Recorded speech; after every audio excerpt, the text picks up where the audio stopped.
S'avancer dans la présence de Dieu. S'avancer dans la présence de Dieu. Si je vous dis, avancez-vous dans la présence de Dieu, qu'est-ce que vous allez faire? Si je dis à quelqu'un, avancez-vous dans la présence de Dieu. Alors, vous allez pouvoir vous avancer, mais ce ne sera encore pas ça. Comment on fait?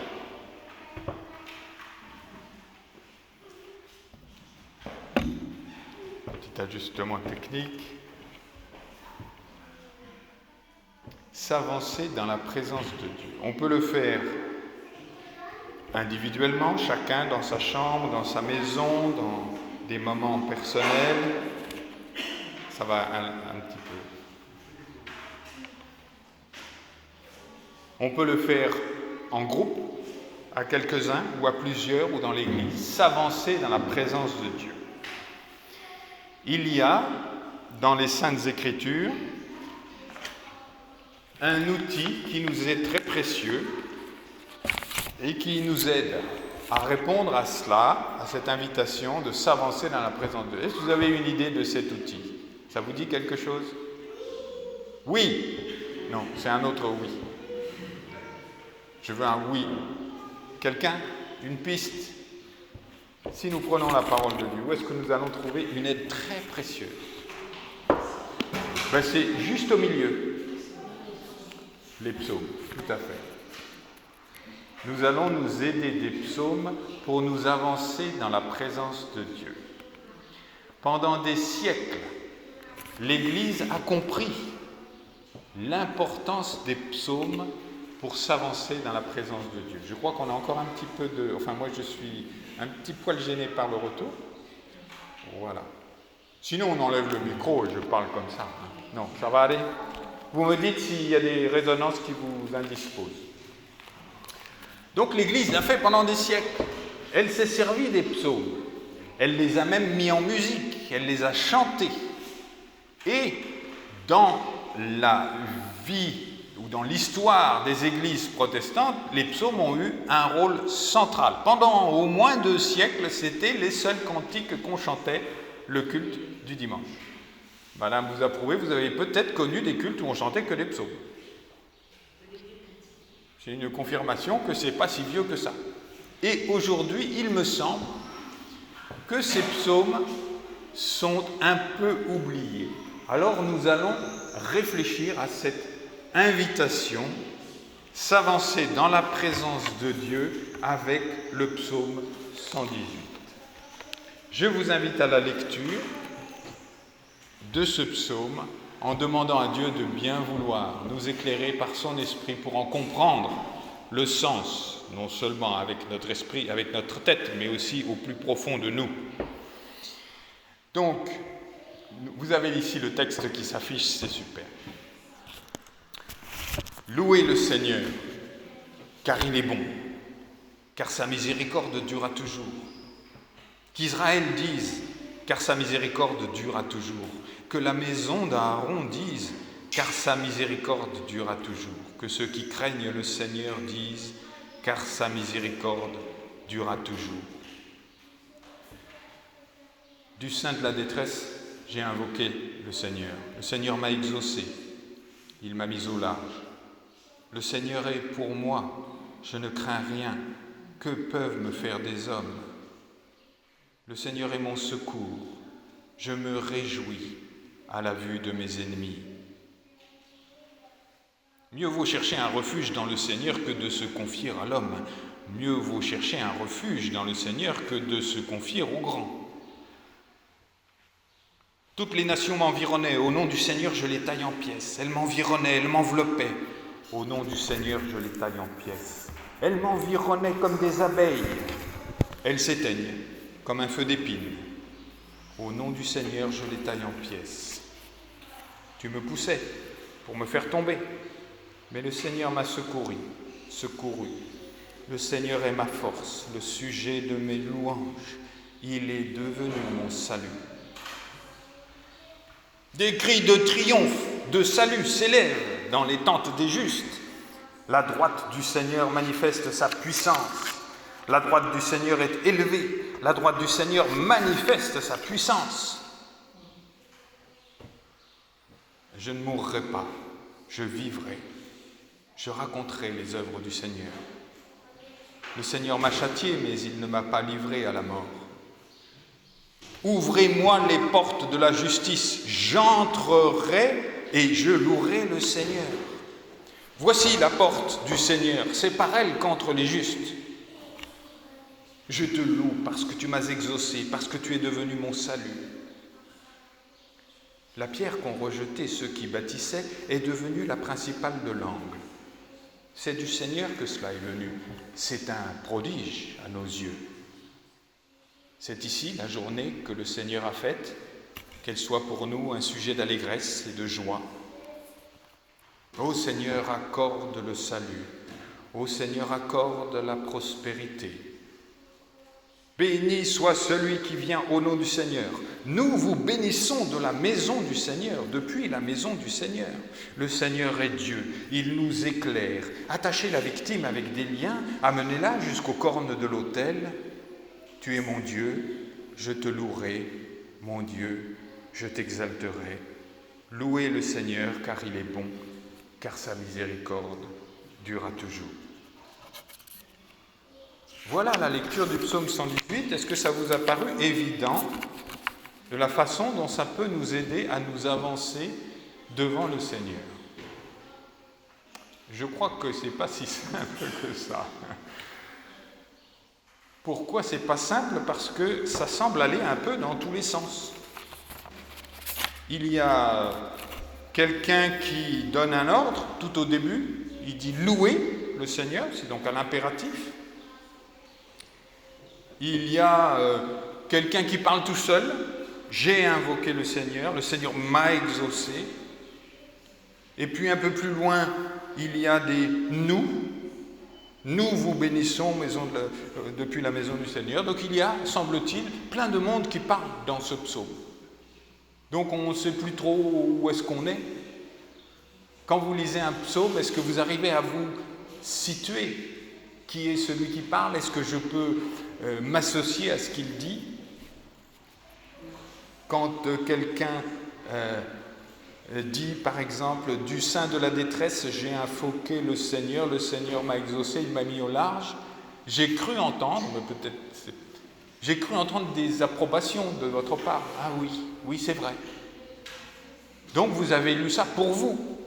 C'est vous qui disiez, du sein de la détresse, j'ai invoqué le Seigneur. Vous vous êtes approprié ces paroles. Maintenant, ce n'est pas aussi simple, parce qu'il y a d'autres endroits où ça semble venir d'ailleurs, ça semble être quelqu'un d'autre qui parle.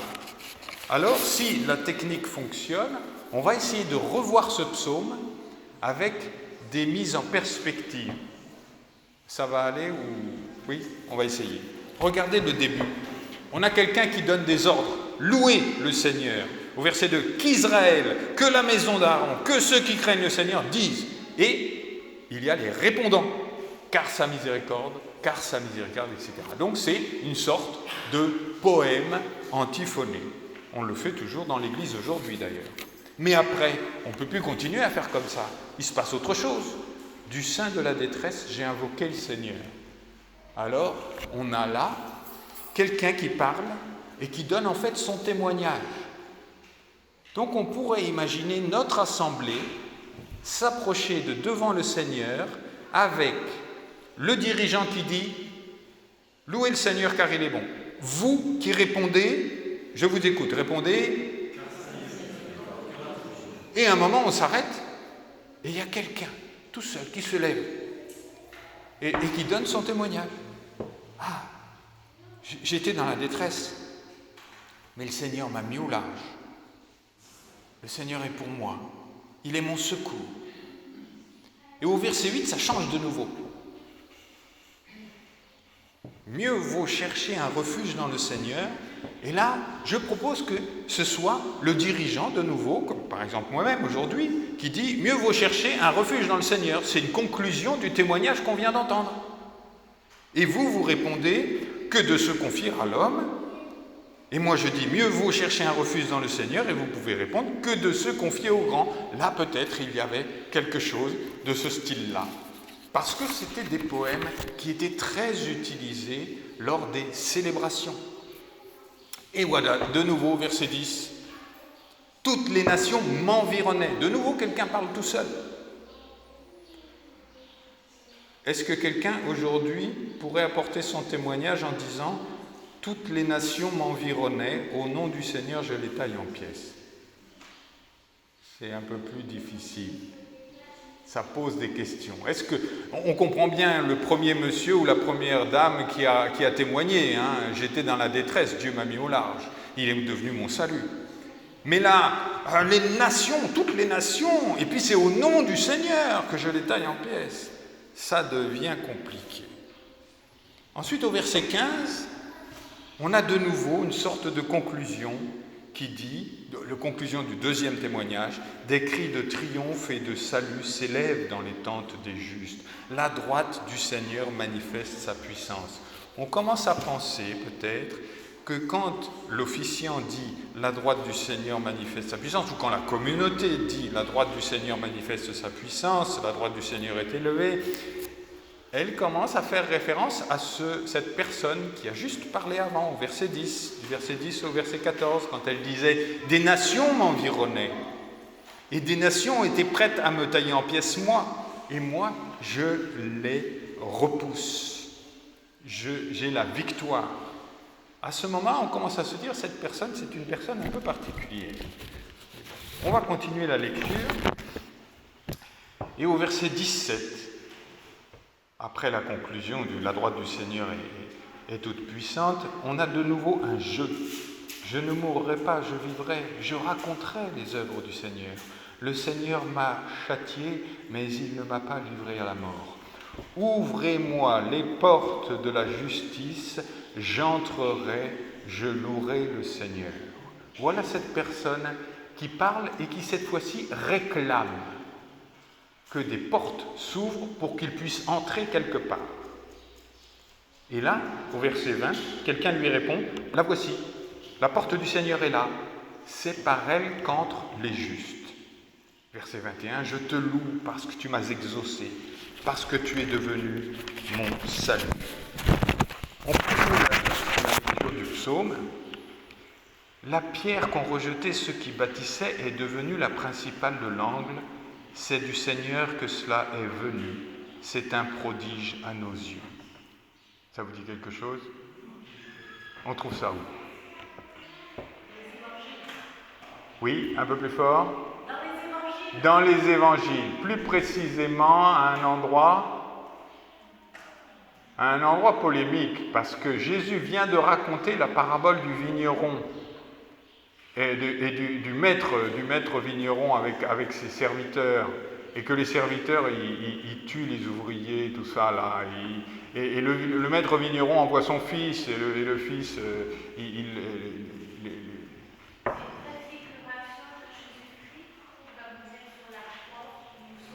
Exact.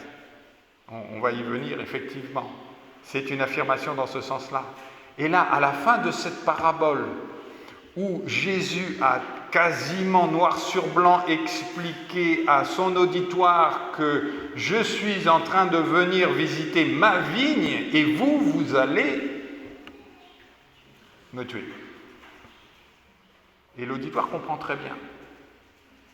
Et Jésus dit, le verset 22, « N'avez-vous pas lu dans les Écritures que la pierre qu'ont rejetée ceux qui bâtissaient est devenue la principale de l'angle ?»